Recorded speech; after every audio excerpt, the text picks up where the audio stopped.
incumbents and challengers. The one thing for this evening in this ward, there are no incumbents, just challengers. And this is what we've invited you to. As a group, we do not endorse anyone. Our role is strictly one of providing an opportunity to hear all views so that you can make an informed decision about who would best represent your interests at Town Council. Each candidate has had the rules of procedure, which have also been posted on the doors at the entry. The order of speaking has been drawn by lot, and closing remarks will be in reverse. And the order of speaking also follows the order that they are seated at the table, starting with Mr. DeFlavio and ending with Mr. Barazzi. Written questions will be taken from the floor and vetted by our panel. If you require a pad and pen, raise your hand and someone will come and give you a pad and pen. When you're finished writing your question, raise your hand and we will collect the card and bring it to our scrutineers. The purpose of the scrutineers is primarily to avoid duplicate questions. They're not going to censor, they're not going to do any of that, just to make sure that the same question doesn't get asked 10 times. We also ask that you treat all candidates with respect and maintain decorum. And we would also ask that you hold your applause until the completion of the closing remarks. Our moderator tonight is Jeffrey Greenlaw, local lawyer and citizen of the area for a long time and has volunteered his time. And Jeffrey, with that, I turn it over to you. Thank you.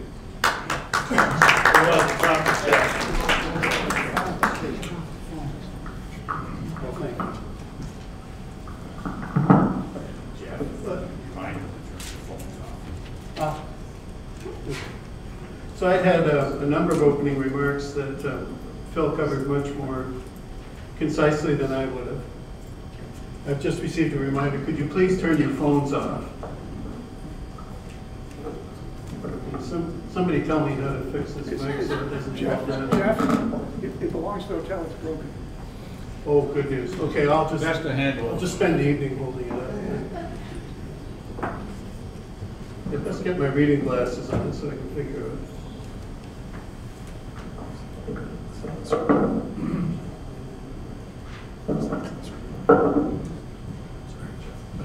Okay. Okay. That's good. This is a good start. No, it's fine. You've got enough to do. Now, each candidate is going to have 2 minutes to make opening remarks to you. So I think we can start with that, with Nick DeFlavio. Do we want to go through, have they been told all the signing rules? Oh, I thought, have you been told about the timing? Yep.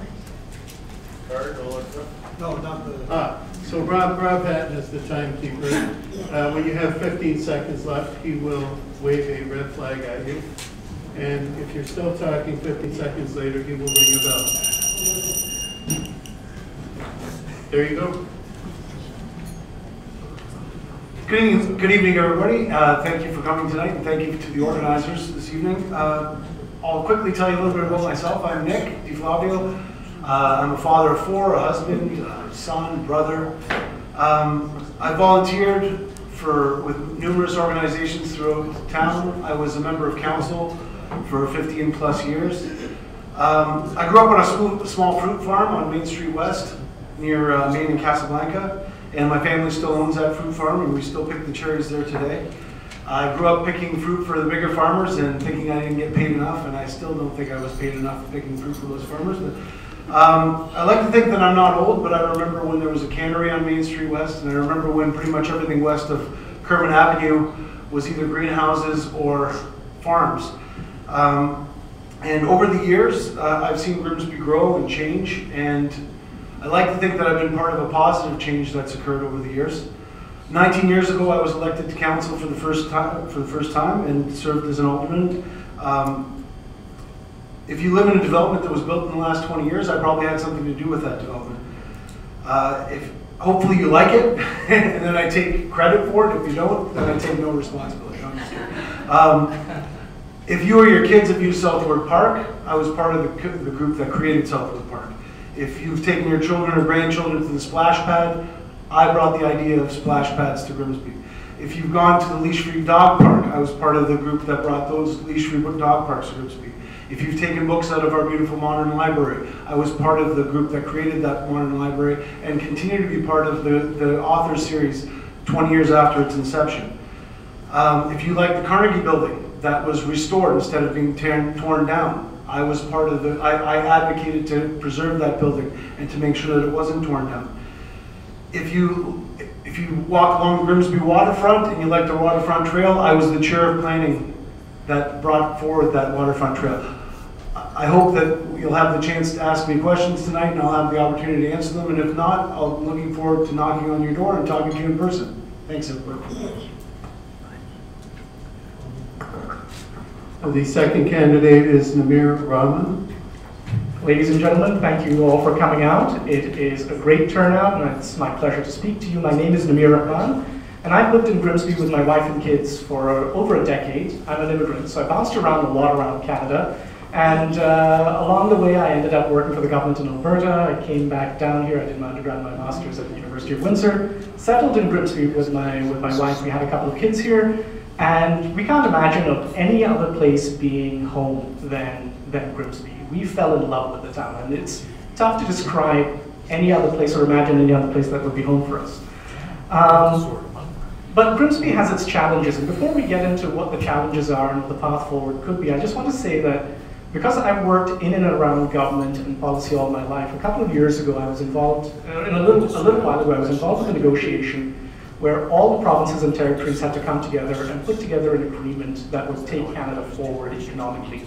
And it was a beautiful thing to see, because you got to see Canada warts and all, but all of these strangers got together and said, hey, we can do better than where we are right now. And that is the challenge that we have right now in terms of Grimsby, because it feels like for 2 terms we've got a council in crisis. And I don't want to be the person who's pointing fingers left and right, but we do have a little bit of a crisis of confidence in terms of what council is doing and how they're behaving. A town of 30,000 should never have the issues that we have right now. And the other thing that I think we're struggling with is, what are we as a town and where are we going? And this is something that I hope to unpack during the question and answer bit, but you know, it comes out in little places in terms of development and high-rises and buildings and things like that. That's a fragmented conversation that really ties into that bigger picture of where are we going to go. So I'm going to wrap this up right now, and I'm going to say that my commitment moving forward is threefold. It's to communicate, it is to collaborate, and it is to compromise, because I think these 3 things are the things that will help us progress as a town and be effective as a council. Thank you. Next is Mr. Frank Travier. Good evening, ladies and gentlemen. I want to thank you all for coming out tonight. It is a nice turnout. My name is Frank Curvieri. I've been living in Grimsby with my wife and my 3 children for 22 years now. We've been in West Niagara for the entire time that I've been married, since '91. I have a tremendous amount of experience in terms of traveling the world, but I assure you, every time I come home, it feels nice to say I'm going home to Grimsby. And this is the type of thing that I want everybody to feel. I want to impart this on everybody. I agree with Mr. Ramir here that the last 2 terms have been fraught with conflict, and I feel that with some professionalism, some optimism, we could bring this town forward and make it so that it is truly a special place for everybody. The other thing is, we do struggle with the identity of Grimsby. Are we part of Hamilton, or are we part of Niagara? And what I see inside of town is we've got basically 3 disparate centers. We've got Grimsby Beach, we've got the downtown area, and now we've got Grimsby on the lake. And it seems like everybody's having separate conversations, but I think there's a way that we can bring everybody together so that we can all move in one direction for the improvement of Grimsby, and as it grows, to make it a family-oriented place for everybody, and that they'll enjoy living here as much as we have for the last 22 years.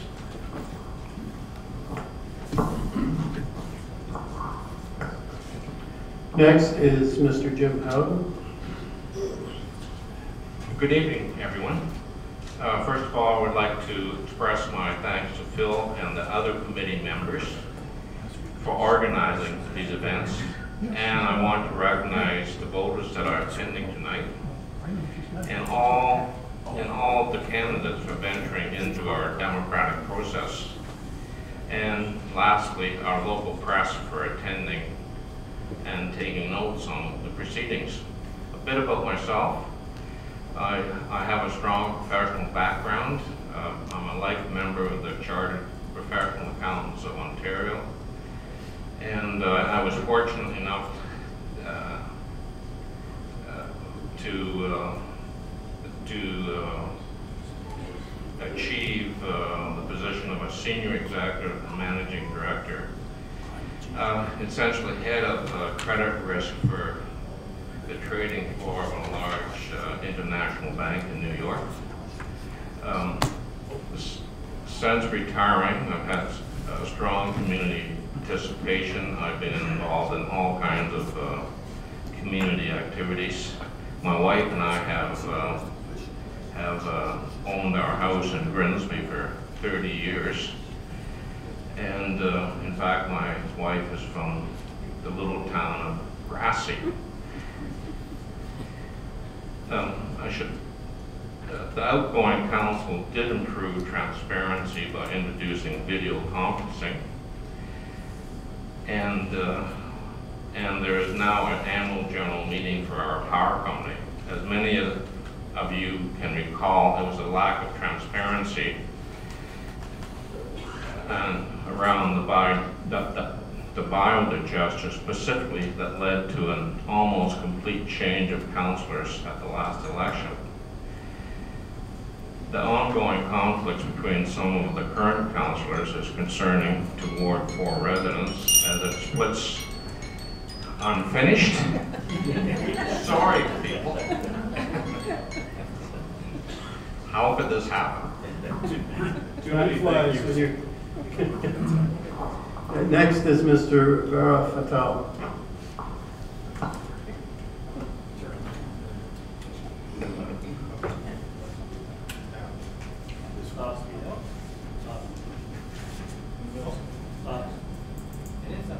It's dead.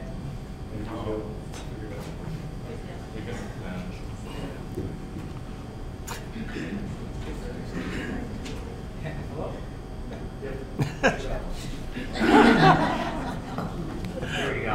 Can you hear me?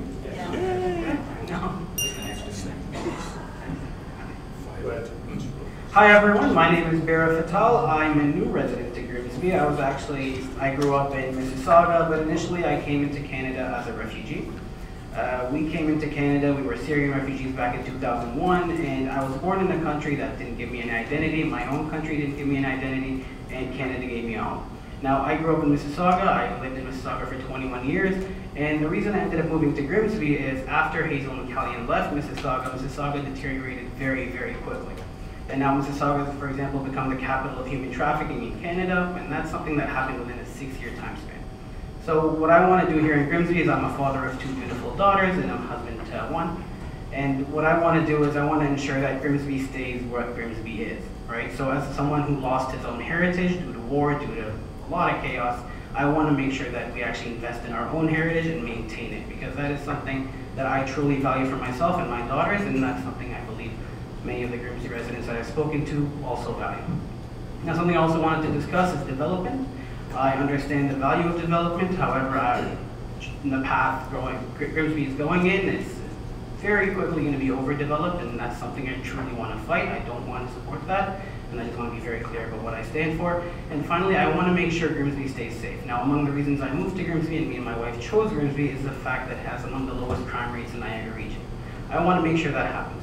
So a lot of the changes you'll hear everyone else talk about actually have a direct correlation with crime rates, and I want to make sure we keep crime rates as low as possible. Now, moving beyond that, again, I'm 27, I'm a father, I have 8 years of sales and marketing consulting experience. I've worked on huge contracts, everything up to $2 to $3 million, all the way down to 150K, maybe 200K. And, well, thank you very much, and I'll wrap that up. You got 15 seconds.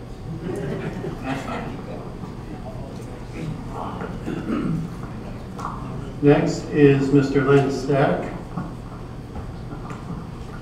Good evening, ladies and gentlemen.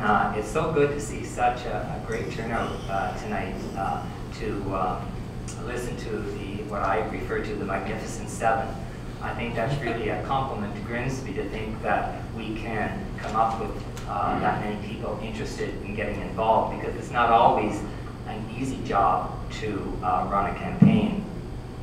Before I begin, I would like to take this opportunity to congratulate my fellow candidates for putting themselves out there and wanting to give back to the town of Grimsby by offering their time, their energy, and their dedication to the leadership of this fine town. My name is Len Stack. Not too difficult to remember, 2 syllables. And although I'm fairly new to Grimsby, I am certainly not new to municipal politics, having served as a Port Dalhousie City Councillor for the City of St. Catharines for 2 terms. I can't think of a better way of giving back to the community than because I can't think of a better way than giving back to the community that has been so welcoming and kind to Mary and I and our family. We truly love this town, and we are interested in its potential for positive growth as it becomes more and more of a place of destination.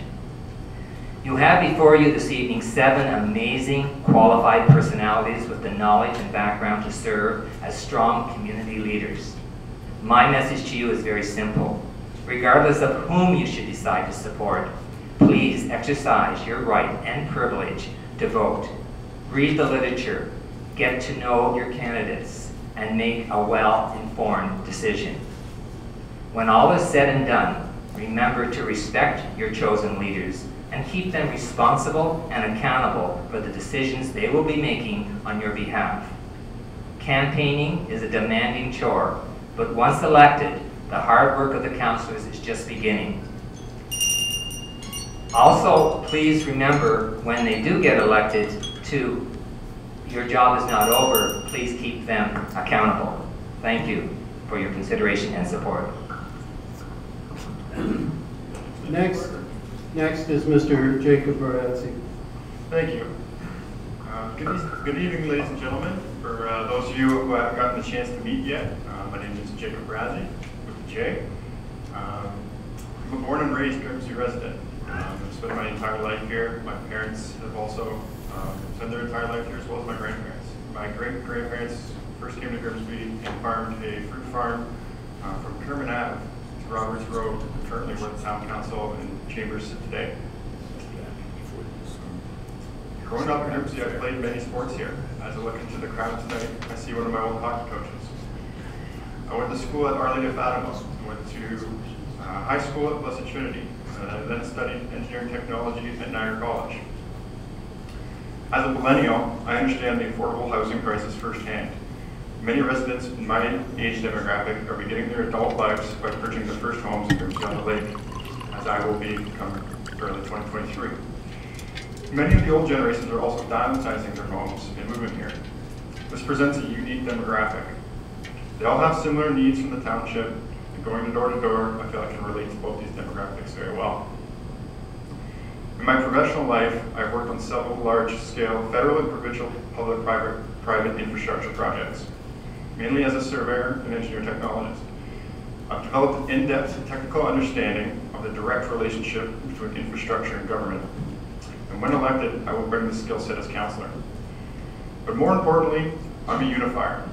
I'm someone who can relate with anyone, can often go through life without conflicts.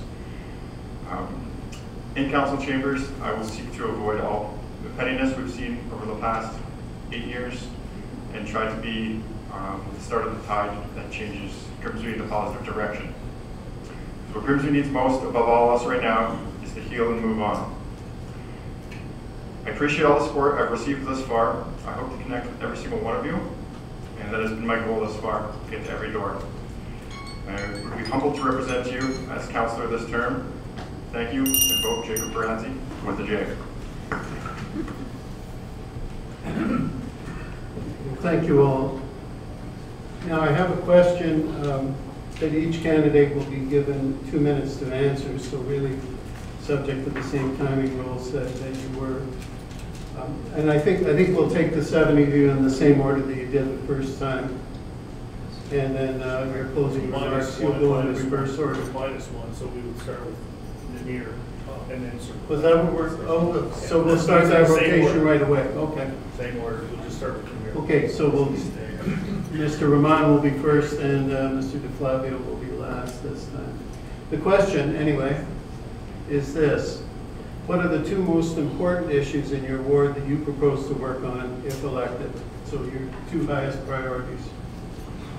I think the two things that everybody's hearing, and I don't think this is really a ward-specific issue, but I do think it's it's across Grimsby. Number 1 is the functionality of our council, and this is something that we're all struggling with, both in terms of what we've seen in terms of past behavior and what we can expect moving forward. The first council, we saw mismanagement of town funds leading into the biodigester crisis.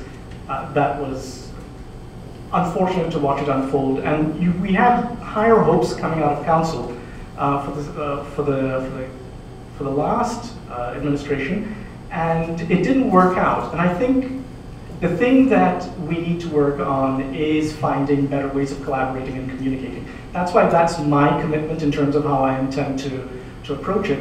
But who I collaborate with and who I communicate with, everybody else on council needs to bring those same values forward.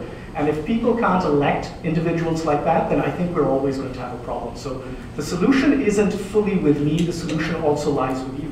The second bit is, how are we defining ourselves? And what we see in terms of development is, are we a destination or are we going to be a home? Are we going to be Burlington downtown, or are we going to be a place where people live? And my preference, my priority is to be a place where people live. And we don't have a unified vision of this. What I'd love to see is something like a referendum in terms of what the 5-year, 10-year, 15-year plan is. Scope it out, get people to come together. Because once you have that solid unified vision, you've got a mandate that town council can execute on when it comes to developers, and you've got a mandate that they can take back to the provincial government and say, this is what our community wants. But nobody has brought forward such a vision. That's one of the things I'd like to see. What is that vision? My vision is a home-centric approach, not a destination approach like some developers suggest. And that's what I'd like to push on. Thank you. Mr. Travier. The overarching issue that I've heard from the people at the doors is the current council and the way it's carried itself on. But putting that aside, the other thing that is a major concern right now is 502 Winston and the concern with it being redesignated as something other than specialty crop, and that is something that needs to be looked at very closely before anything further goes on. I think a lot of people in the Grimsby on the lake area are concerned with crowding. There's definitely a lot more condos going up, and frankly, I think we should look at what the inventory of what's inhabited and what is empty currently, because why are we going to build a bunch of condos if there's a lot of empty condos already sitting here that aren't sold or rented, right? And then finally, a third issue is a lot of people are worried about, and I don't have really a lot of purview on this, is the rentals and how these are being rented and whether or not these are even part of the problem, part of the solution in terms of what happens with these condos.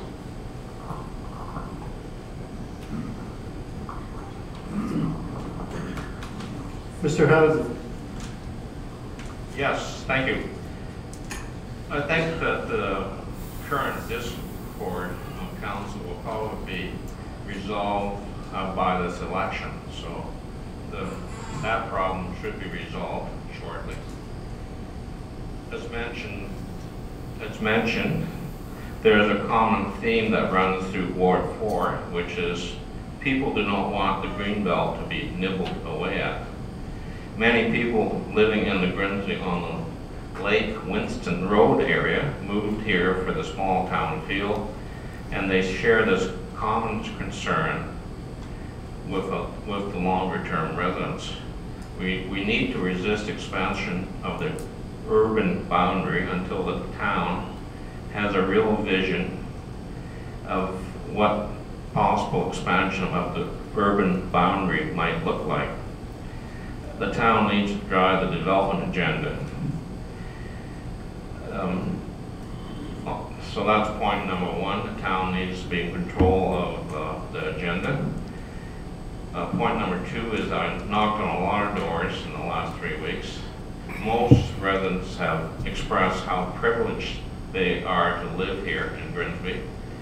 Some have concerns about local issues not being addressed, and these range from completing the Winston Road upgrade, lack of equipment on a couple of parks along Winston, concern about the condition of ball diamonds, if you can imagine, water drainage issues, dealing with zoning issues where there's existing buildings located on greenbelt lands, speeding, parking, lack of sidewalks, and so forth.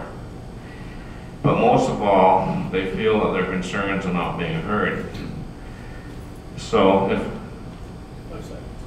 if elected, I would encourage the council to develop procedures and processes that encourages public dialogue in a less formal manner than a formal council meeting. So public consultation is what's required. Mr. Fattal?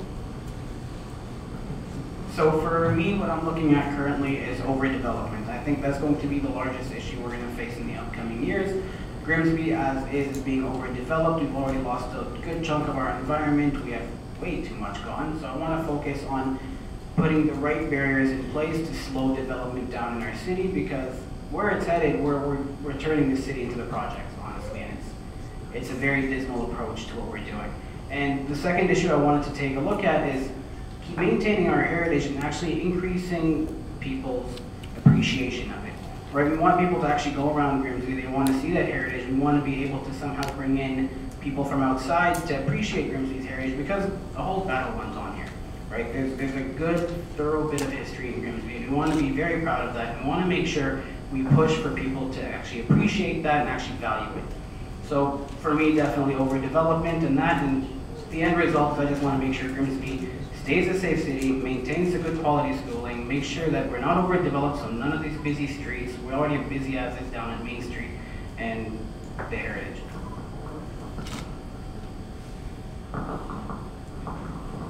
Mr. Stack? Thank you. We have a lot of significant issues in Ward 4, but I'm only going to comment on two. And the first one is the promotion and support of carefully designated development along our lakefront by presenting an inclusive approach to development plans, including all partners, town council, residents, and developers, ensuring that we respect our vision and refer to our official plan, making adjustments at times when needed. Development is a good thing, provided we follow some important guidelines and respect our present heritage, and above all, to protect our precious environment. Development plays a significant role in job creation and increasing our tax base. Reasonable and respectful negotiations are needed to make any development a positive and fair addition to our town. With this comes the continuation and beautification of our lakefront developments, such as the additional trails and extensions of our lakefront walkways. We must also be very cognitive of the safety factor involved with quickly growing development, and be sure that specific safety measures are in place to ensure the safety of our residents, and in particular our children and our elderly. We must plan ahead and create the measures that will allow everyone to enjoy all the benefits of working, living, and playing in our beautiful town of Grimsby. The second issue is the promotion and support of the construction of the Grimsby GO train station. This is a very important development that will increase the connectivity needed for the residents of Grimsby. It will also enable individuals to travel back and forth to work, making jobs that much more accessible. Am I finished? 10 seconds. Okay. The greater the connectivity, is extended to much that will increase our economic prosperity in the town. Thank you. Mr. Barazzi. Yeah, my main two concerns for Ward 4, I'm going to start off with the Waterfront Trail. I think about every resident that I've talked to thus far has expressed the need and want for the Waterfront Trail. We'd all like to get out jogging, get out cycling, get out walking our dogs along the beautiful lake. This is something that needs to be continued, and extending it from the water treatment plant in the east to Oaks Road in the west is a top priority that I'll have elected as councillor. But it also go a step further. We could even investigate potentially relocating the Department of National Defense's rifle range, maybe a safer location up the mountain, and extend our Waterfront Trail right at the 50 point. And that land could even be used as a Niagara conservation story, and even increasing the amount of conservation lands we have. But I also want to get to the second issue, which is going to be parking and infrastructure in Grimsby on the Lake. As we all know, parking is tight. We cannot allow projects deficient in parking to be approved. That being said, we do need to work alongside developers and elect a competent council to be able to negotiate alongside them. Grimsby can very well use, Grimsby on the Lake can very well use a municipal parking lot. It goes at the northeast quadrant of Casablanca, which is right across from the old Fifth Wheel or Lozani site. This would give close proximity to the start of the Waterfront Trail and allow residents from outside our ward to also come and visit the Waterfront Trail without clogging up our parking, which is already pretty tight. That being said, we also could use a fire hall in Grimsby on the Lake. As a third fire hall in town, we could use one with the equipment and personnel trained to handle potential high-rise bridges. Be operating from Hamilton if that situation were to occur. And then obviously we all want the GO train, we all bought, and with the promise of the GO train coming, so we need to get on that coming.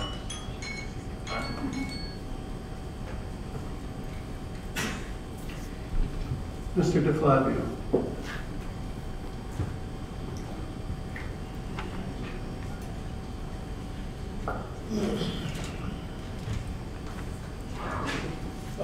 Thank you. So I agree with many of the issues that were brought up that are townwide issues, but specific to Ward 4, I'm going to say infrastructure and planning are the two main issues that we're going to need to deal with. As far as infrastructure is concerned, the Casablanca Boulevard improvements that the region has been promising to make for years need to be made. It's still the same rural road that's been in Grimsby since the 1970s. There's still deep ditches. Thousands of new homes have been built. Casablanca Boulevard still hasn't been improved. Main Street West infrastructure, improvements to pedestrian and bike transportation need to be made. Casablanca needs to be changed in a way that connects Grimsby on the Lake to the rest of Grimsby, and that means the Casablanca overpass needs to be pedestrian and bike friendly. It needs to be an overpass that people can feel safe going across. If you've ever walked across it, and I've walked across it many times, you don't feel safe because it's not designed for people, it's designed for cars. As far as planning is concerned, development's a reality, and I frequently said, as the chair of planning, that everybody wants to be the last person to move to Grimsby. People are going to continue to move to Grimsby, but we need to make sure that the new housing and new condominiums are built in a way that is responsible, that are not undersized. Condominiums need to be big enough for people to live in. The micro condominiums that we've seen built, so I think that we need to improve our official plan, improve our zoning bylaws as quickly as possible to make sure that these things are taken into consideration. The Waterfront Trail, which I was part of creating, those of you who lived in Grimsby for a long time remember that across the street here, it was a fenced off property that you couldn't access. It's a beautiful waterfront trail. I want to see it finished, going all the way from the water treatment plant to 50 Point Conservation Area, the way that we designed it to be when it was done more than 10 years ago. Those are the two things that I think are most important for Ward 4. Thank you. Thank you all. Now, I have 3 questions that are to be answered very briefly, yes or no. or each candidate will have 15 seconds, so you could say heck yes or heck no, I suppose. We will start with Frank Travieri, and the first of these questions is, do you support the bylaw in the town of Grimsby that provides that there be no cannabis stores? I think cannabis is a foregone conclusion in Canada, and there's really no reason not to have a cannabis store in Grimsby. Mr. Howden.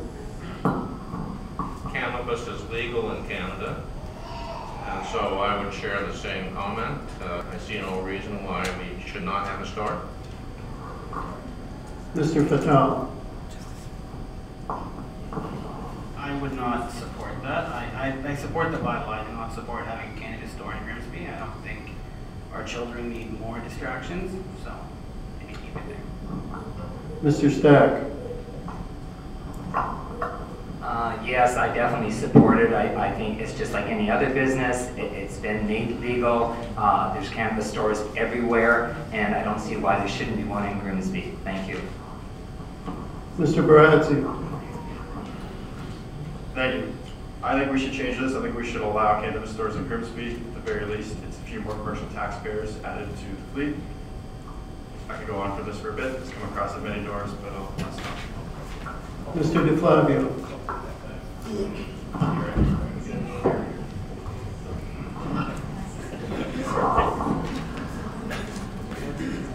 When the current council, I do not support the current bylaw. I'm in favor of business. It's a legal use, and any business that we can have in town, it doesn't make sense to tell people you either got to go to Winona or Beamsville if you want to buy something that's legal. While I don't personally smoke cannabis, I don't think that other people should have to leave town because of a bylaw that was passed by the municipality. Mr. Rahman. I'm going to break this into two parts. I'm in favor of allowing cannabis sales in Grimsby. What I'm not in favor of is cannabis processing in and around here. That stuff stinks, and it stinks for miles, and that shouldn't be within our municipal boundaries. Next question. The next question. This is for all the policy fans. Do you agree that the town of Grimsby should return to standing committees and eliminate the committee of the whole? Please don't ask me to explain that. Yes, I think committees should be expanded, and I think that's a responsibility of the new council to decide what committees are appropriate going forward. So, and committees encourages public participation, which is one of the comments I've been hearing, is that there's not enough public participation. Mr. Fatal. I definitely agree as well. I think a more diverse committee would be good for Grimsby, and I think having more thought within these committees and a larger committee would definitely be a positive for us. Mr. Stack. Mr. Stack. I totally agree as well. I think the more input we have and the more opportunities we give to the residents to get involved with some of these decisions is really important. So I definitely agree with that. Thank you. Mr. Barazzi. I also definitely agree with the increase of standing committees for residents, especially when residents can share their experience and where they're educated. Mr. DeFlavio. That was one of the first things that I advocated for when I decided to run again, was returning to standing committees.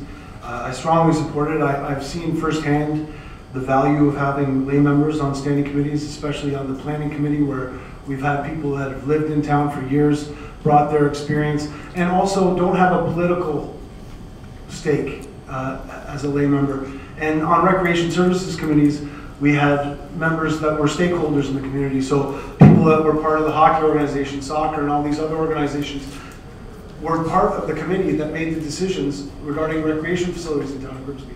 It makes a lot of sense. Mr. Rahman. Yes, specialized issues require specialized attention, and breaking out into smaller committees, having community members on them is a benefit, and the ability to engage what we call the stakeholdering process is absolutely critical to finding, to getting the input that you need and to getting the buy-in that you need for the ideas that are being put out there.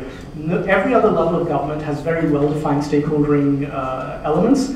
Breaking down these committees, engaging with the public, doing the specialized deep dives just makes us stronger, so I'm in favor of that. Mr. Travier. I wholeheartedly agree with having standing committees. Let's face it, Grimsby is a bedroom community where there is a ton of expertise commuting in and out of Grimsby to various locations like Hamilton and Toronto. We have people here that are much more knowledgeable than even myself that hopes to be on council. So why wouldn't we rely on these people to be in a committee and help us out, right? I actually happen to know a very good planner that would talk circles around some of the planners that we have here in town. Okay, the third question. Do you support protecting the woodlot? And we'll start with Mr. Fatal.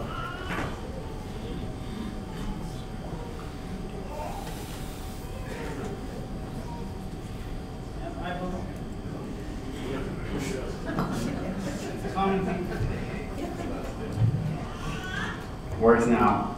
I definitely do. I think protecting any sort of heritage for Grimsby is definitely a good idea, and we should do that. Mr. Stack. Yes, I agree. I think it's an excellent way to show support for heritage, and we should certainly try to preserve it. Thank you. Mr. Barazzi. Yeah, I think we should try to preserve the woodlot. I also think that we should increase in community engagement with the woodlot. Maybe hiking trails, dog walking trails, and then perhaps attach these to the Bruce Trail to ensure its protection long term. Mr. DeFlavio. Yes, I support protecting the woodlot. It's one of the last pieces of Carolinian forest in Canada. And it is privately owned, but I do hope that we can do whatever we can as a town to preserve it. Mr. DeFlavio took my speaking point right out of my mouth and put it in his. I do support the woodlot, and that's precisely for the reason that it is one of the last Carolinian forests that we have around here. Those forests went from southern Ontario all the way down into the States. We chopped it all down. So when we talk about heritage and that little piece of that environment that we can protect, the woodlot is the perfect example of this. Once you chop it down, it's gone. It's not coming back. So let's protect what we have right now, and if we're going to have to chop it down, it better be the last decision we make, because there's no other choice. Mr. Travier. I agree. I would leave it in place. I think in addition to the redevelopment of Casablanca, it's easy to improve traffic flow on Main Street West and the South Service Road to avoid having to use a road or cut a road through the Carolinian forest. Sorry. Mr. Howden. There's not much I can add. I agree with everyone, and I think we really need to resist the temptation to put a road through it. So thank you. Thank you all. This is a regulation. Unlimited questions. The next series of questions will, each candidate will have 1 minute to respond to these. We'll start with Mr. Stack. What will you do to create housing that is affordable for all income levels? Wow, that's a really important question, and I'm a big supporter of affordable housing. I think that part of the way we can address this issue is by the way we negotiate and deal with developers, so that we, it's all fun and dandy to build these beautiful townhomes and beautiful homes for people that are very blessed with the money to afford it, but not everybody has that kind or experiences that kind of affordability. So we can make arrangements and negotiate to see that a certain percentage of certain developments are built to be affordable and have and give those people an opportunity to afford it. I think everybody deserves to have a place to call home, And as I said before, we're not all as fortunate as some. So therefore, I definitely would support coming up with some ideas and some plans to definitely address that issue, and not just talk about it, but actually address it and make it a reality. Thank you. Mr. Barazzi. Same question? Same question, yes. You repeat it, please? It was. What would you do? How would you make housing affordable housing available to all income levels in town? It starts by working alongside developers. But if we're going to fight them every step of the way, we lose our say at the negotiation tables. When it goes to OLT, residents lose their seat at the table. We need to elect a competent council that can work with developers and not get walked all over, and negotiate affordable housing. That's what comes in. Thank you. Mr. DeFlavio? Thank you. I think it begins by making sure that people aren't taxed out of their current houses. And that means that people on a fixed income need to be able to stay in Grimsby. And what we've seen is a rise in assessments, which means a rise in taxation. And as taxes go up, people can't afford to live in the house that they've lived in for 40, 50, 60 years because of their fixed income. So we need to do whatever we can to protect Grimsby's existing taxpayers by keeping taxes down.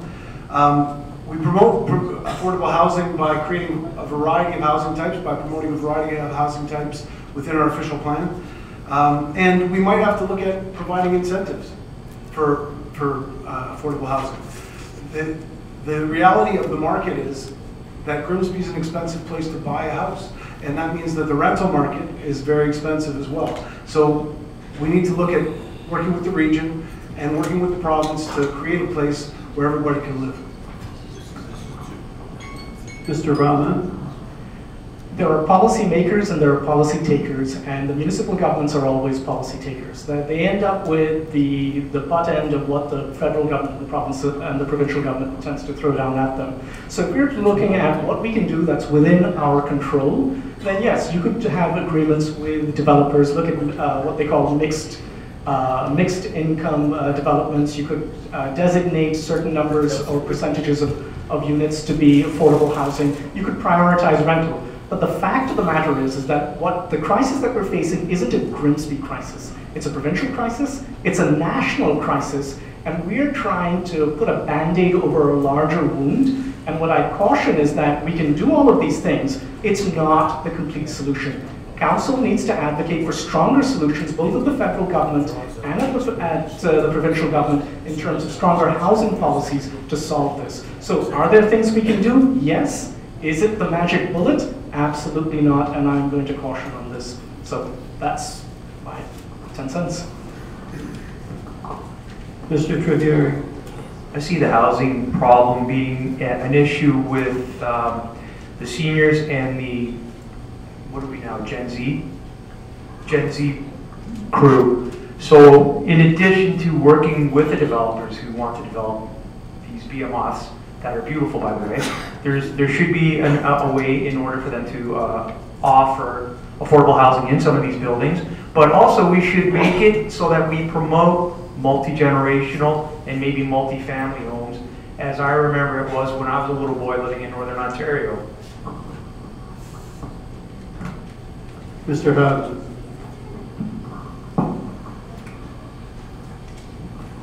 We're the junior government in this housing crisis. Grimsby has a tax base of approximately $28 million per year, which goes to cover all the operating costs, capital expenditures, etc. And I'm not aware of any government being successful anywhere in Canada in addressing this issue currently. What I would suggest is that the council should establish a standing committee and let's ask the public if they have any solutions to the problem. It takes a lot of data, and who knows, maybe we can come up with something that will help some people in Grimsby. So I recommend a committee to get this kicked off. Thank you. Mr. Fatal. So I definitely agree with a lot of what I heard. I don't think the housing crisis is something we can solve at a municipal level. It's definitely something more for a provincial and federal level. Now, on the topic of affordable housing, I'm 27. A lot of people my age can't even dream of buying a home. So frankly, that ship has borderline sailed, right? But what we can do, and what I'm doing for my own children, is if we build up financial literacy in these regions, if we actually involve that in the school curriculums, if we push people to actually learn how to use their money and spend their money, they can also get houses at a younger age, because solving that with the federal government is going to be borderline impossible. So we can push, we can fight, but when it comes down to it, the results we can get is bringing up people in Grimsby and also making sure that our property tax stays low, right? Because we want to make sure it doesn't rise above inflation. Inflation's been pretty bad. We want to make sure we counteract that, and you already heard from an accountant, so. Thank you. Now the next question, we'll start with Mr. Burke. That was everyone, wasn't it? I didn't. Yeah. We'll start with Mr. Baradzi on this one. Ward 4 is an area of high density, and the increased density came into effect based on the promise that there would be GO service to the town of Grimsby. The province has now made an announcement that it wants private financing for the GO system as well as provincial money.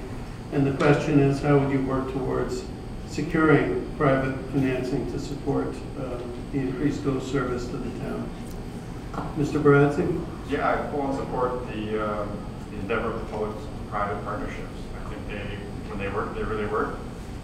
And with the GO train too, like I said earlier, many of us in this room purchased in Grimsby on the Lake with the promise of the GO train coming soon, and all want the GO train coming. We're going to have to work with local constructors, local developers, construction companies, engineering companies to get this done and to get this done faster. We'll help with a committee to oversee this. We also need to look at how pedestrians are going to get to and from the station. Casablanca, as mentioned on the table, isn't ideal for pedestrians in that large amounts. We're going to need some sort of pedestrian tunnel or a pedestrian bridge to get pedestrians and cyclists to and from the station. Mr. DeFlavio.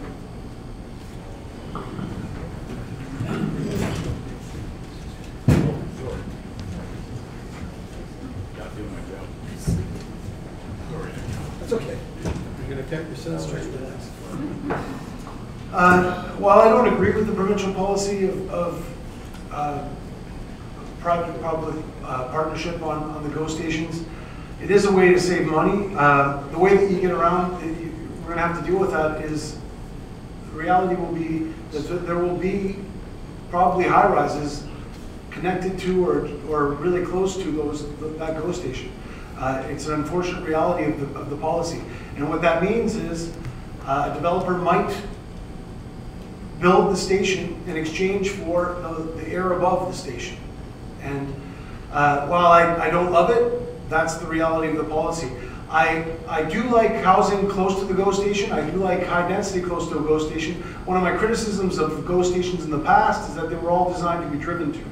You know, if you go to Burlington, you go to Aldershot, you go to all these other GO stations, they've got thousands of parking spots because they're designed to be driven to. They should have been designed to be walked to. And hopefully, if we put some high density near the GO station, people will be able to walk to it. And if we do make the improvements to Casablanca that I talked about earlier, people will be able to walk from Grimsby on the Lake to the new GO station and get to where they need to go to work every day.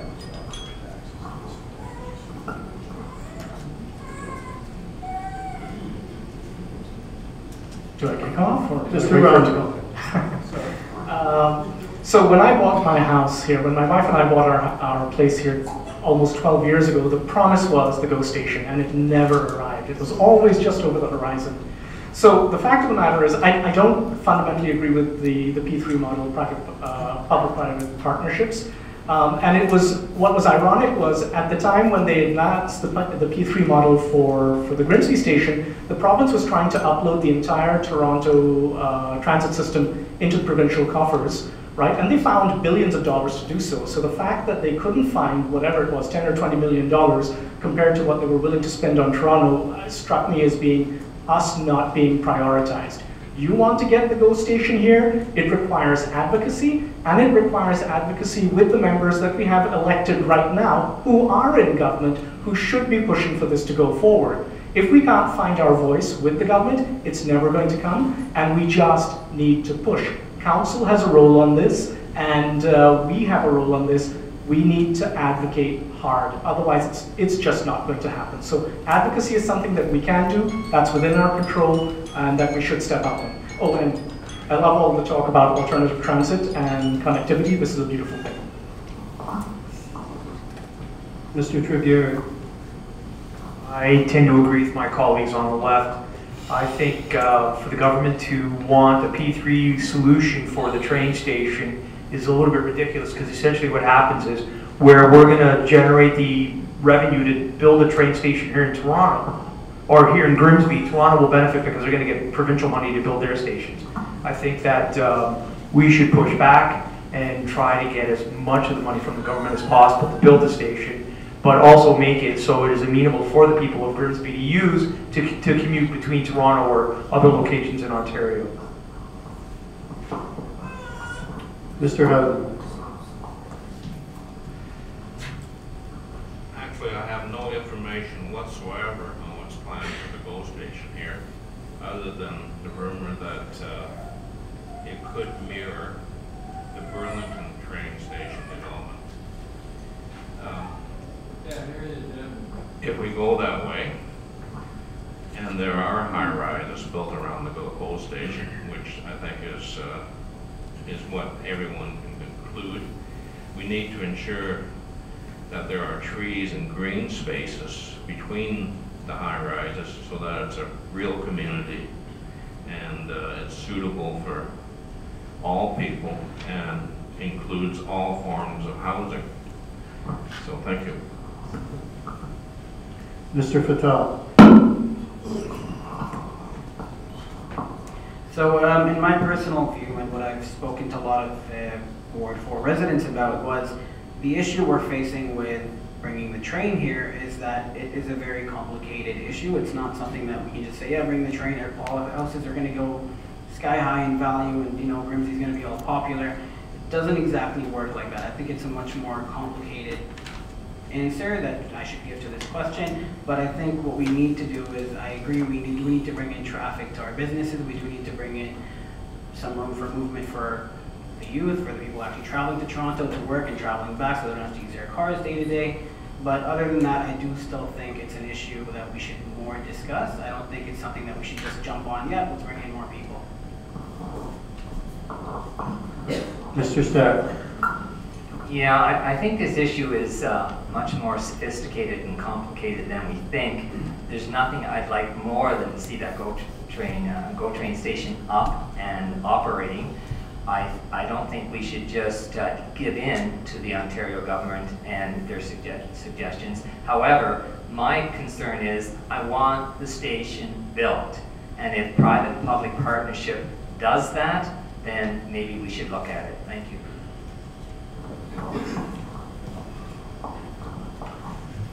Okay, the next question, and we'll be starting with Mr. DeFlavio again. The questioner notes that there is a strong current of anti-development sentiment in town, and asks what industries would you hope to bring to this community in order to expand the tax base and satisfy the public's concern. Mr. DeFlavio. Thank you. It's an excellent question.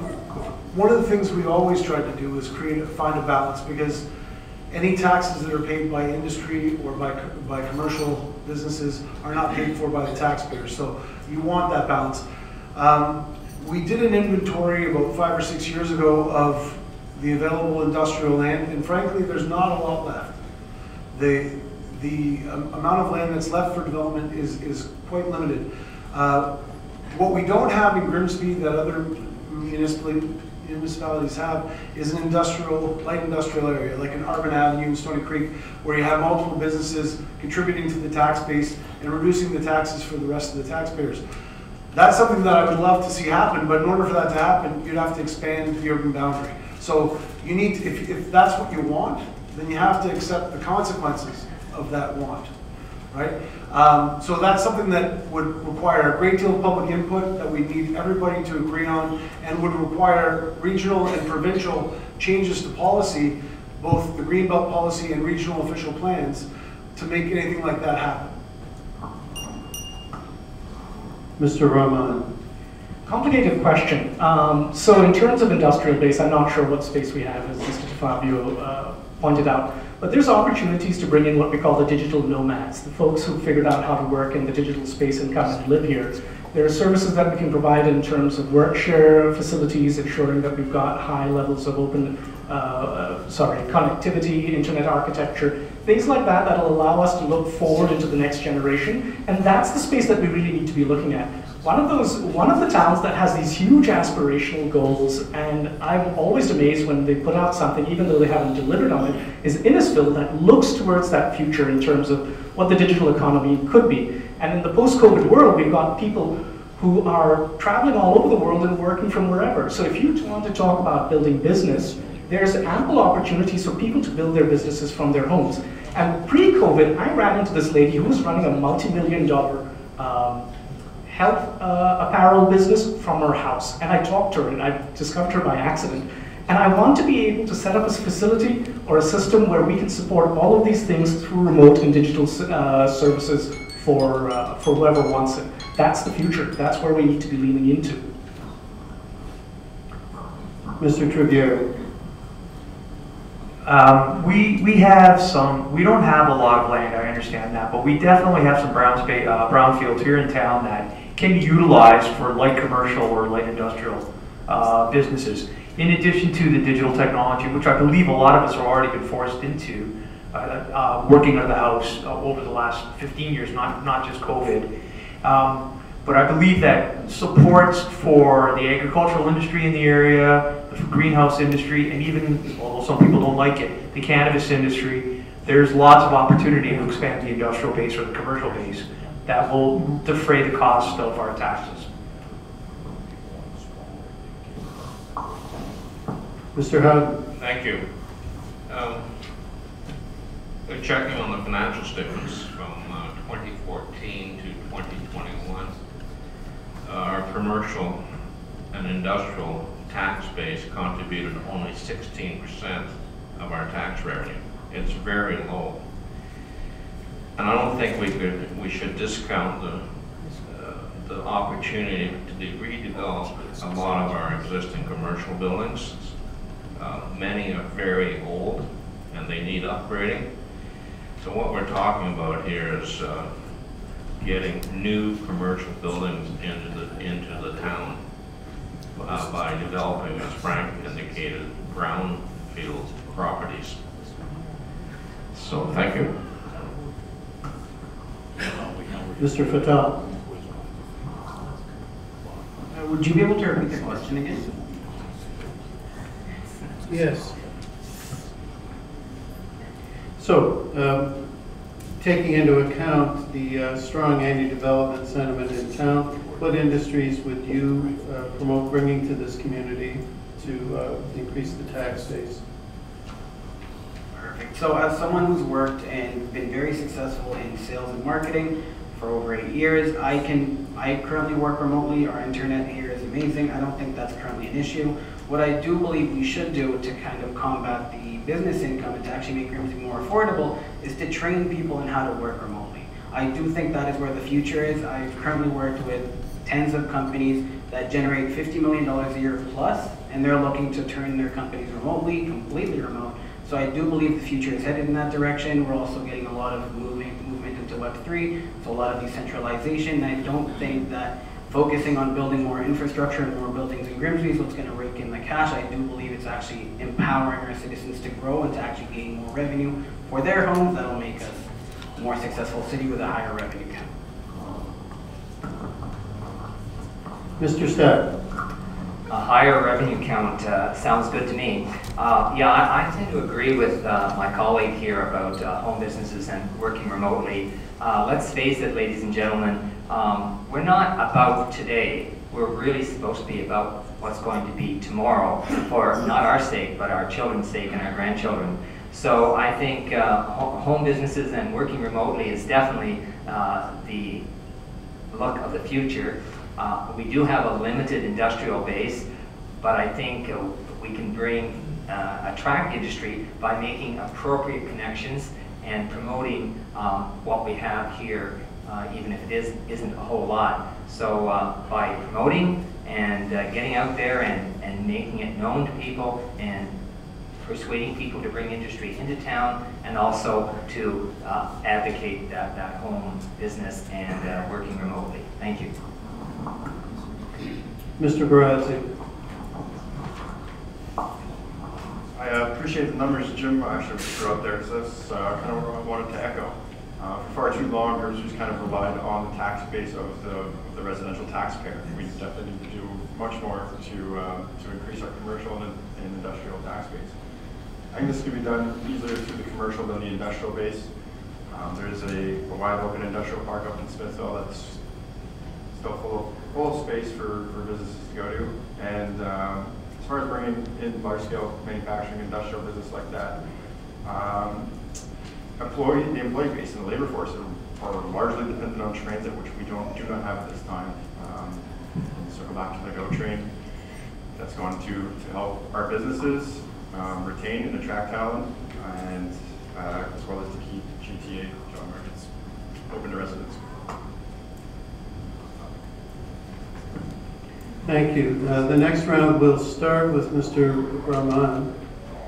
And this question, gentlemen, I'm sure you all knew this one was coming.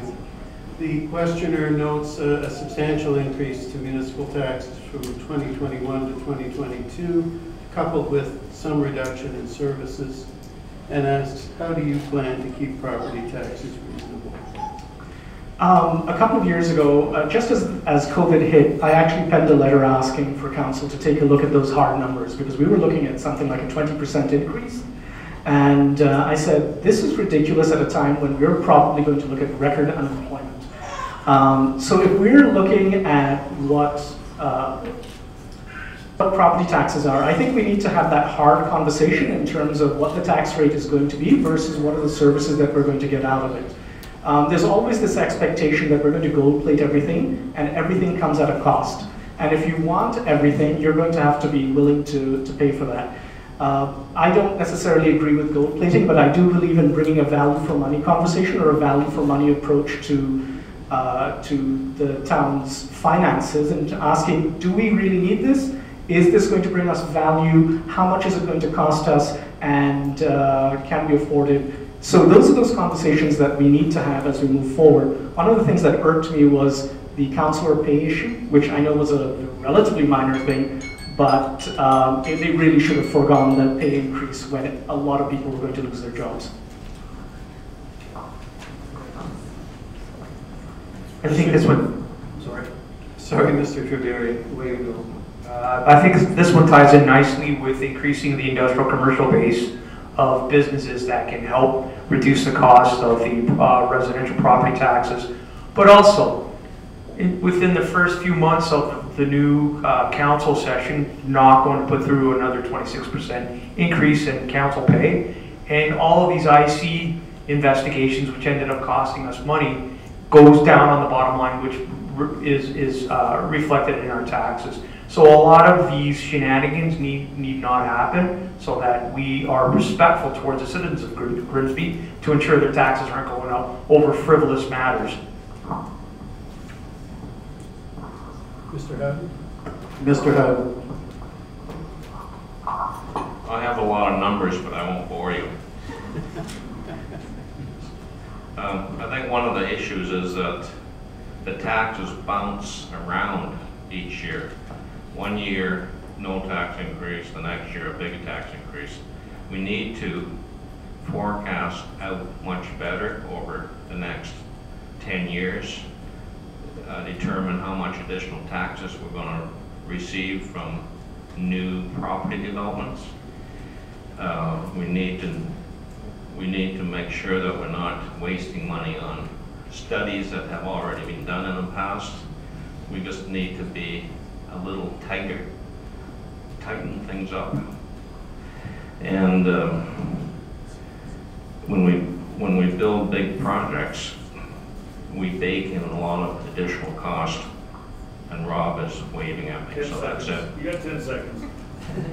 I'll give you 12. We need to be tightwads. Well said. Mr. Fatal. So I'm a very big believer of more spending doesn't exactly mean more results. I don't think raising the budget for the city is definitely going to have a positive impact. Now again, a background in consulting, I believe a little bit of money put in the right place will get more value than just a lot of money everywhere. And what I've seen in the council and what I've truly hated in the council is the fact that there's a lack of ownership. A lot of people in the council don't actually take the city to be theirs. They take it as a city, this is a job, you know, I get to go to it, I get income and everything. But this is something you would take ownership for. You're going to be held accountable. You do a poor job, as we clearly see, you will be held accountable. And now what I want to do is, what we're going to do is we're actually going to take ownership and do this. You know, overtime, we're actually going to work hard. When research has to be done, you can go to any expert in any field and just talk to them. A simple 10-minute talk, you can get a lot of information, then we can gear the city better, as opposed to going to an expert, paying $50K, and saying, yeah, you know what, might be a good idea, let's talk about it, pay some more money. Mr. Stack. Well, an increase in taxes, it seems, is inevitable for most regions and most areas and most constituents. What we have to look at it's taxes versus services, and the more services we want, and as a growing community, we're going to demand more and more of those services. We're going to have to pay for them. It's as simple as that. But we have to learn, as my colleagues have mentioned, we have to learn to manage those expenses and to also project beyond 4 years, looking down the road 10 years and 20 years, and where do we think we're going to be in terms of funds and taxation. So I'm all about reducing taxes. I don't think that's going to happen, but we do have to sort of try and maintain the level we're at, and also remember that if we do want to do something as major as reduce taxes, that might be accompanied with a reduction in services. Thank you. Mr. Barazzi. I think we need to look for ways we can do more with the tax dollars we already have. As many of you have echoed at the doors, we pay a lot in taxes, and a lot of you, and I agree with you, don't feel like we get enough services back in return. And I just want to highlight one constituent at the door who actually said that they drive to Beamsville to take their kids to a park because of the quality of the parks that are around us. And I found that to be backwards with the amount of taxes we pay in comparison to them. So I think to get back to the question of how to keep property taxes low, I think it needs a frugal mindset in the council, a wise business-minded council, and we need to circle back and look at where we're spending a lot of money and look for efficiencies to reduce that. Mr. DeFlavio. Thank you. I think that one of the most important things we do as councillors is we question how every dollar is spent. Every taxpayer's dollar is spent. And that means if senior staff come to us and they want new employees, we need to question why those new employees are needed, how that cost will affect the taxpayers, and in the end, how that will make service better. Because if we're spending money, it should mean an increase in service. Over my 15 years on council, I can say that one of my first priorities was always how do we keep the taxes at a reasonable rate. We never had a tax increase that was greater than cost of living over 15 years, over those 15 years on council. 1 year we actually lowered taxes because there were debentures, the library and Peach King Center debentures, which we were paying for over long term, were paid off. And we were able to actually reduce taxes that year because we didn't have to ask taxpayers for that money anymore. That's the kind of responsible tax use that we need from every elected member of council. It's our job to look out for your dollars. And that's what I'm going to do as a member of council. That's what I've always done. Okay, the next round starts with Mr. Travieri. What is your opinion on the current plan to integrate a small and big kid park on the lakefront?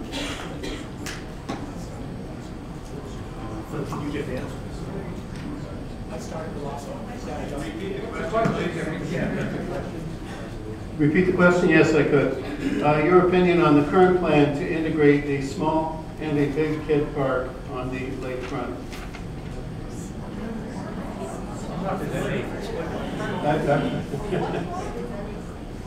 Someone throw me a rope here. I think they're looking for parks on this end of town. Well, they want more parks, or there's 2 parks? Now, what's the plan with, you got Lanzani property next door, you've got existing developments here, and they're lacking parks. Oh. So what's your plans for small and big kid parks? That's not the question. Maybe you can ask them. First ask the question. I don't know, there's no author. Who asked the question? Oh. A point of clarification.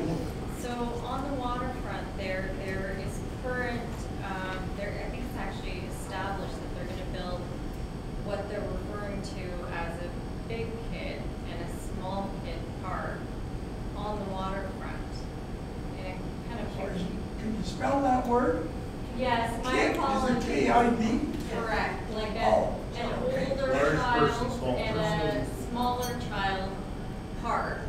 It's very ambiguous as to what it is that they're actually building and why they believe, for example, it's well situated in that location as opposed to, for example, spending the funds on extending the water trail and then using funds to, let's say, improve the facilities that are already in place.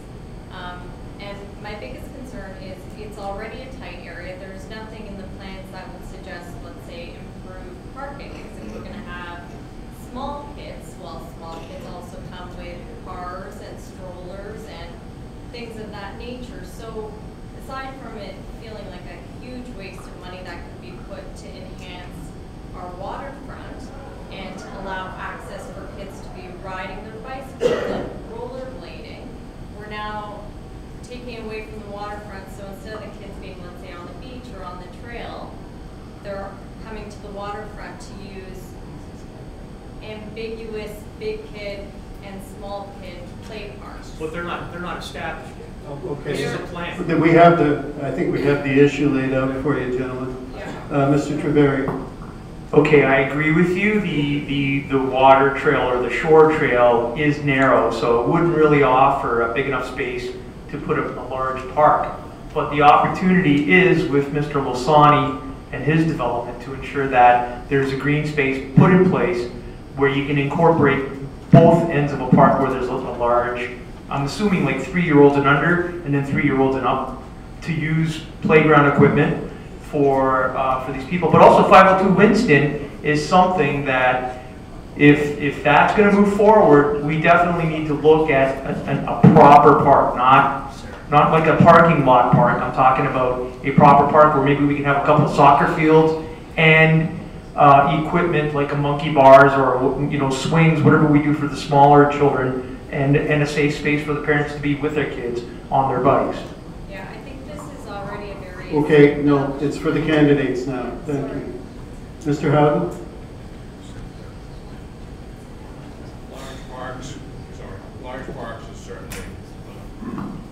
Large parks is certainly an issue, and if the town ever decides to expand the urban boundary, we need to ensure that park space is allocated.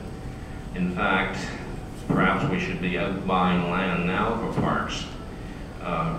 Dealing with what we have now, it's my understanding that the existing waterfront park will be extended whenever development occurs on the Fifth Wheel site. So that's probably going to be a fairly big chunk of land. With respect to smaller parks, Winston Road developments have been built for 8 to 10 years. There's some small parks there, and they still don't have playground equipment. So I think that needs to be addressed in the next budget year. Mr. Fatale. So I definitely agree that parks are good for children. I take my daughters to one that's just off the LJM building, right behind it, so that's the one they play at. But I don't believe building it there is a good idea, so I think maybe relocating it, because if we're going to take away from the beauty of the waterfront, I don't think that a kid park would be the ideal structure if you want there. So I definitely agree with building parks and I'm definitely for it. I have 2 daughters of my own, so I need parks for them, but I don't think that spot is a good one for them. Mr. Stack. Yeah, I tend to agree with my colleague next to me here. I'm all for parks, and I think we really have to do some serious work at creating some parks in Grimsby for everyone to use, young and old. But I just don't think that putting a park along that walkway and along that waterfront is really the most clever idea, and I just don't think it's appropriate. Thank you. Mr. Barazzi. Yeah, actually, so I had the benefit of chatting with you on this weekend about this. I just wanted to kind of go into detail a bit more. Kind of with the age demographic being more around the millennials and seniors having downsized and moved into condos there, that spot I don't feel is a good spot for a children's playground, and it should be more used for mixed use generations, like a skating pad, things to do. We do put ammonia lines in for skating in the winter. It could be basketball in the summer, and I think that parks for toddlers should be placed elsewhere, as the demographic in that area is mainly the young and the elderly. Mr. DeFlavio. Thank you. I think it's important to understand that play structures are built for certain age groups. I've got 4 kids. My wife and I, we would go from park to park trying to find a cool place for our kids to play when they were growing up, because certain structures are built for kids that are 3 to 6 years old. Other structures are built for kids that are 7 to 12 years old. And having them both in the same place, for me, it would have been ideal when my kids were growing up, because I had kids that were 12 and kids that were 5. And so they could have played on each structure at a different time. What you want to build, what we've always wanted to build in Grimsby on the Lake, is a destination park. And that means if you have a beautiful play structure, if you have things that people can use there, not only will the local residents use it, but other people in Grimsby will come, go for a walk along the waterfront with their strollers, with their kids, stop and play at the park, and turn it into a destination park, which I think what we wanted all along. People talked about expanding the Waterfront Trail. In order for that to happen, a couple of things need to happen. One of the things is the development needs to happen on the lakefront, because that land is owned by developers or by individual landowners. And the other part of the Waterfront Trail that's going east or westbound, is in the process of being completed. It's coming soon to a neighborhood near you. Mr. Rahman. I'm going to keep this relatively short and sweet and probably shoot my electoral chances over here. There is an inverse relationship between the density that you build up to versus the amount of park space that you have, because you don't have gardens anymore. And as you go high density, you need more park space to engage in. In terms of whether there should be a kids' playground or not, without knowing the specifics of it, I'm generally in favor of multi-use facilities with dedicated spaces for children and demographics of all kinds. I know you don't necessarily agree with this perspective, but this is not. I don't think I don't think that having a one-solution approach to everything around the waterfront would be appropriate, and finding discrete uses for waterfront for our children, I do think that's appropriate. Whether that's the exact spot there or not, I don't know that. I honestly don't. But there should be some space and multi-generational usage of there. And the one thing that I've discovered over time is building uses change. What looks like, seniors right now and Gen Z become middle-aged folks, seniors age out, things like that. So our park spaces need to be dynamic to be able to handle those kinds of demographic changes.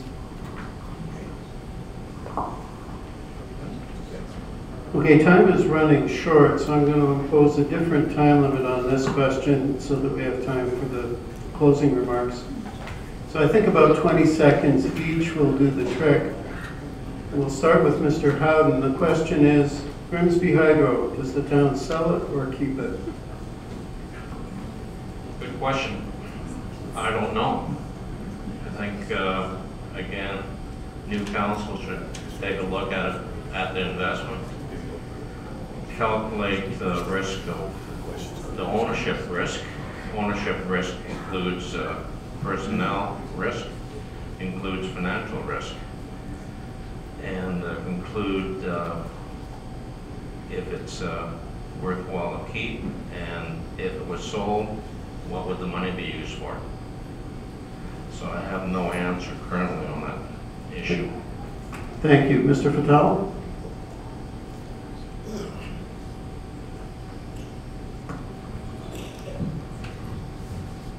So I'll have to agree as well. I don't think that we should really jump into selling anything publicly owned, so any publicly owned property, so maybe not, but again, I'd have to see the specifics. I'd have to take a look, and I'd have to speak to a few experts before making a decision on that, so I'm not exactly the best versed on this, but I don't believe this is something we should rush into. Thank you. Mr. Staff? Yes, that's a very, very important and significant decision, and I don't think it's something that should be taken too lightly. At the moment, I'm not sure what the answer is in terms of benefit to Grimsby, whether to sell it or not.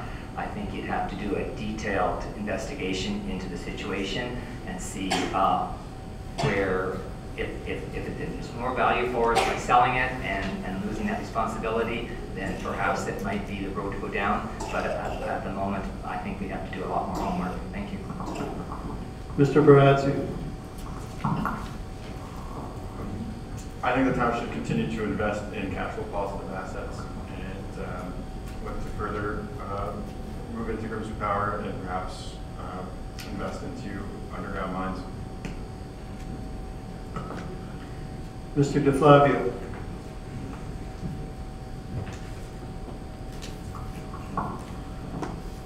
Grimsby Power is a very important public asset that continues to bring in hundreds of thousands of dollars a year to the municipality, and over the years has brought in millions of dollars to the municipality. So it makes no sense to kill the goose that lays the golden egg.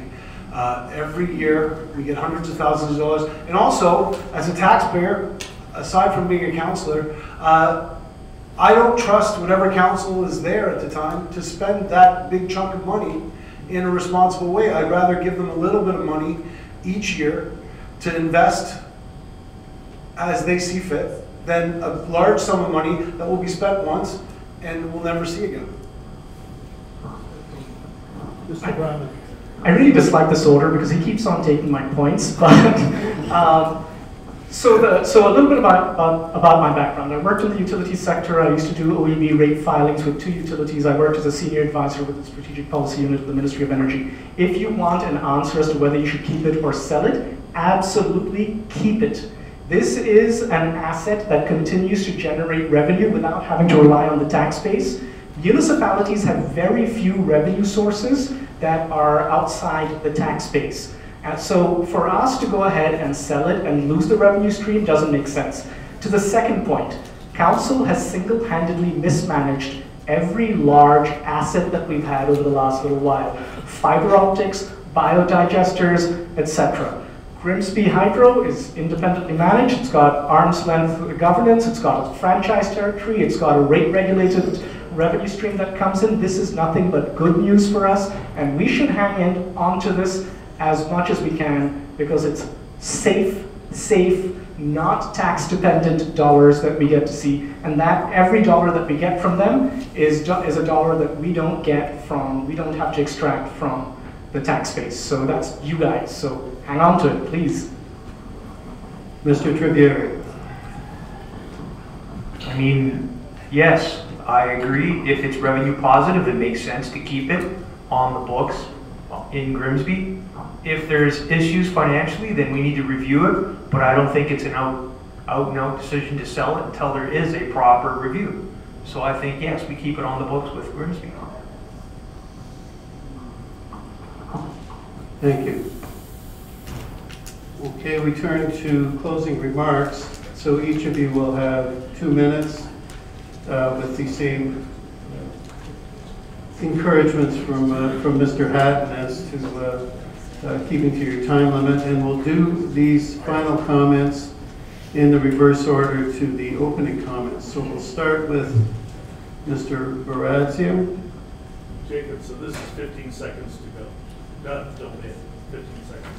How am I having it? 2 minutes? Yeah, 2 minutes, yes, 2 minutes. To summarize, I guess I'll kind of circle back to what motivated me to kind of tackle this endeavor in taking on politics. So, working as a surveyor, I now work as basically a tech support consultant to surveyors. So I'm now a digital nomad, as we spoke about earlier. So having the added free time of not having to commute to job sites every day, I wanted to put that time to good value. Having been, a Grimsby born and raised resident, I'm very in tune with not just the issues of our ward, but the issues of our town. I like to circle back to something that's in Ward 3, just because we didn't get the opportunity to talk about 2 issues for the town. Cut that for time. And that's the pump house pier. This cannot go neglected any longer. For those of you new to Grimsby that don't know this site, this is our commemorative War of 1812 memorial, which was fought in this town. It's an integral part of Grimsby's history, and the pier currently sits in a state of disrepair. I myself am a big Legion supporter in town. I love faces in the crowd tonight from there. And I believe we need to do this memorial justice to commemorate and remember the brave men and women who sacrificed so much 200 years ago. If it weren't for them, we might not be here discussing politics this evening. Grimsby residents of today and tomorrow deserve that beautiful spot to get outside with their families and read about our history. And I thank you for coming tonight and listening to me talk, and as well as all the candidates. I just want to thank them again too. It's been a very positive campaign amongst opponents. Enjoyed this endeavor very much this far, and I hope to connect with each and every one of you that I haven't connected with yet. Thank you. Mr. Stack.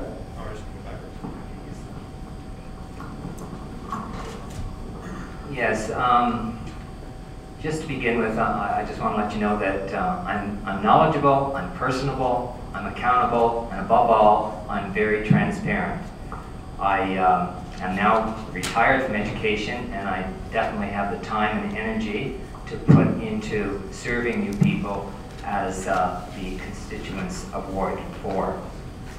I offer you municipal experience, having served as the Port Dalhousie City Councillor for 2 terms in St. Catharines. My motto is excellence through service and commitment, and that has always been my motto throughout my whole career in education as well. We as elected, or as candidates, and possibly elected councillors, our most important responsibility is service to the people who put us in that position. And sometimes when we get to that position, we, for some reason or other, forget that that is the responsibility. So I do promise you that I will be available and I will serve you to the best of my ability. And I just wanted to take this opportunity to congratulate the constituents at this table for putting their names forward, and I wish them the best of luck. We've heard a lot of excellent comments tonight, and I want to thank you people for taking the time out of a very busy schedule to come and listen to us. So thank you, and have a good evening. Mr. Fatal.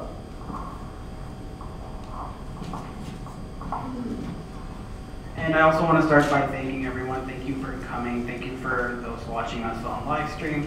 I do also want to conclude by saying that what I want to bring to the table is ownership. I think the lack of ownership in the City Council is the main reason we've lost so much and Grimsby's deteriorated to to a degree it shouldn't have, and I definitely believe that we can do a lot in Grimsby. We can do quite a bit. We don't have to raise taxes. We actually don't really need to go overspend if we know how we're spending that money. And if it means that the councillors have to sit in a couple more hours than they usually do, that's fine. That's what our job is. It's not about getting a job and the name of being a councillor. It's actually about serving the people of Grimsby and making sure it's a good city for our children and for future generations to come. Personally, for me, I don't want to move out of Grimsby like I had to move out of Mississauga, and I want to be sure that my children can afford houses in Grimsby as well. Right? So I want to have that middle ground there, and I don't think rushing into anything is how we get there. And I want to ensure that Grimsby becomes the greatest city among the southern Ontario border, and we want to make sure that that stays where it is. Mr. Hutt. Thank you. Thank you to everyone. I'd like to, I'm very privileged to be able to run for town council and to speak to the people about their concerns. Door knocking has enforced my belief that we are living in a town with a remarkable history, with an ideal setting. Everyone that I talked to has indicated that they're perfectly happy here. Most of the residents' concerns can be fixed without a significant outlay of money. Big capital projects, as we know, are hogs when it comes to burning through cash. And it's often the small projects that are postponed indefinitely. We need to focus on the little stuff that makes people's lives so much better. We just need to pivot a bit where our capital dollars are being spent. The town has some great programs. We need to ensure that our recreational and summer programs are available to all people. This is so important. Our thinking cannot be locked in the past. We need to look forward, and we need to look forward more than a couple of years. If you vote for me, you will get a person with a proven track record, a lot of finance experience, and a person that has lived all across Canada and familiar with towns, both small and large. So I'm looking forward to an opportunity to serve you as one of your councillors, and thank you very much. Mr. Travier. First, I want to thank Mr. Hatton, Mr. Josie, and Mr. Bessling, and the other gentlemen for setting this up for tonight. And for the people that have come out tonight, it's your time that you're taking to see what is happening in town. And I think it's important that you're engaged. I just want to reiterate, I've been all over the world in my business career. I still am traveling. I work with people all over the world, and to keep some of these people motivated as agents and distributors to sell my products is not an easy task, but it's one of my strengths. And I feel that working with people who speak the same language, I can impart that same level of professionalism, courteousness, and stick-to-itiveness to make sure that the things that are done in this town that the people are looking for. My intent is to work with the people of Grimsby to ensure what they want is expressed in council, not the other way around. I have no agenda other than to work with the people of the town. Mr. Rahman.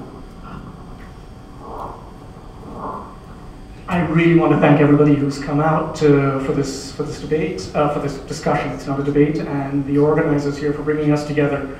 I'm a proud Grimsbonian, and all my in-laws live in Brampton, and we get into these raging fights as to where's better, and I go, you guys suck.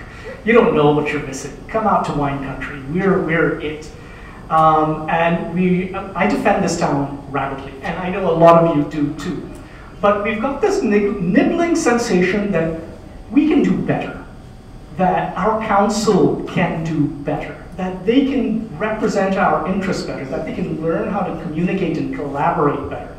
So we can talk about the issues, but I think what we really need, and I've said this a number of times before, is a change in the mindset in council. I talk about it: communication, collaboration, transparency. Transparency is a big one that I didn't talk about in my intro. And compromise. How do we learn to talk past our differences and then figure out how to build win-win solutions? That is what I want to bring to council, because the only way we get to do better and lean into the future and solve our problems is to bring that kind of a mindset.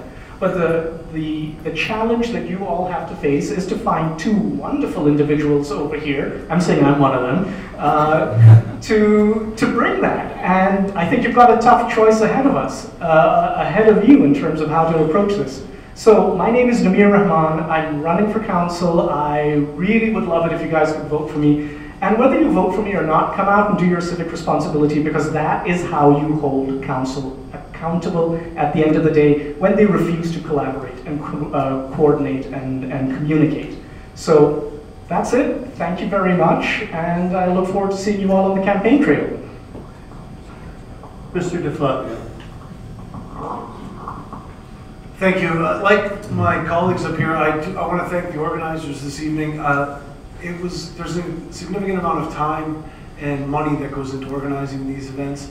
And so thank you to all of you that were involved in organizing. Thank you to all of you for coming tonight, because engaged citizenship is important, whether I get elected or not. I hope that the next council chooses to bring back standing committees, to bring back public engagement at these committees. And I hope that everybody here in the audience who are obviously people that are interested in local politics consider being a part of those standing committees, because every one of us has a duty to contribute. Every one of us has a responsibility to pitch in. I've always run for council because I've thought of it as one of my duties to pitch in. Before I was a member of council, I was on boards, I was a coach, I read at my church, I'm a Eucharistic minister. Everywhere I go, I think of my duty to pitch in. And I hope that everybody else does the same thing. How are you pitching in? I think experience is important. I have 15 plus years of experience. I think knowledge is important, and I have a great deal of knowledge that I can share. I think we're all part of creating a better Grimsby. We're all a part of trying to make Grimsby better today than it was yesterday. That's the only thing I've ever done as a member of council is try to improve Grimsby. If I'm elected, I can promise you the same things that I've always done, and that's continued service and a dedication to the taxpayers of Grimsby. I want to make sure that we preserve the things that we love about our town. So when you've walked past downtown improvements like Harmony House or Station 1, those improvements are because of incentive programs that we put in place when I was a member of council to make sure that our downtown is reinvested in and improved. I